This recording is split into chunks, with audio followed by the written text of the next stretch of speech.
एक बार की बात है। रामपुर गांव में गौतम नाम का एक आदमी रहता था। वह बहुत ही गरीब था।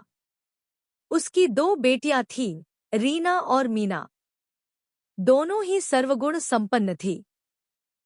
एक दिन गौतम और उसकी पत्नी ने सोचा कि क्यों न बड़ी बेटी के लिए लड़के देखे जाए। वो अब बड़ी हो गई है।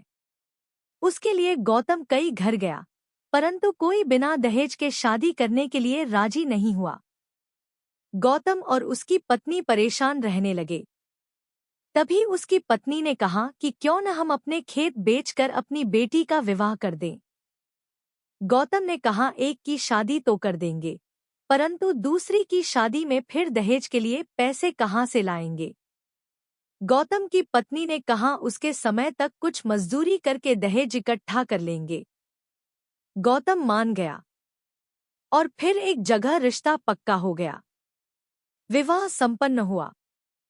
कुछ महीनों बाद से गौतम ने जिस से पैसे उधार लिए थे, वो उनके घर आकर उन्हें मारने लगे। गौतम ने कुछ दिन की और मंजूरी मांगी और धीरे धीरे मेहनत मजदूरी करके उन सब के पैसे वापस किए। उसके कुछ महीनों बाद छोटी बेटी की शादी के बारे में गौतम और उसकी पत्नी चिंतित रहने लगे।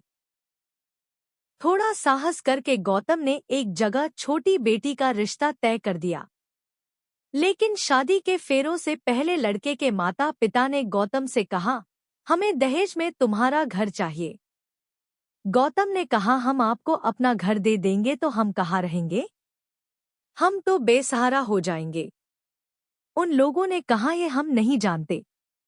जब तक घर हमारे नाम नहीं करोगे तब तक शादी नहीं होगी। ये बात उसकी बेटी को पता चल गई।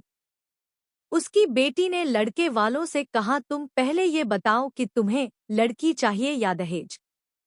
अगर लड़की ले जाओगे तो पूरी उम्र मैं तुम्हारी और तुम्हारे माता पिता की सेवा करूंगी, और अगर दहेज लेकर जाओगे तो तुम्हें यही रहना पड़ेगा, क्योंकि इस दहेज से मैं तुम्हें खरीद लूंगी। तुम्हें अपने माता पिता को छोड़ मेरे साथ रहना होगा।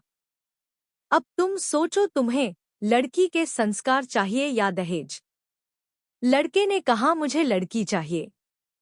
मुझे मेरे माता पिता ने इतना काबिल बनाया है कि मैं अच्छे से कमा सकूं। मैं तुमसे और तुम्हारे माता पिता से अपने माता पिता की इस मांग के लिए माफी मांगता हूं। मुझे माफ कर दो और शादी का कार्य आगे शुरू करो। शादी संपन्न हुई और इस तरह एक गांव में से दहेज प्रथा खत्म हुई। अगर आपको हमारी ये कहानी अच्छी लगे तो, और ऐसी ही कहानियां सुनने के लिए हमारे इस एनिमेटेड वर्ल्ड चैनल को लाइक, शेयर और सब्सक्राइब करें। धन्यवाद।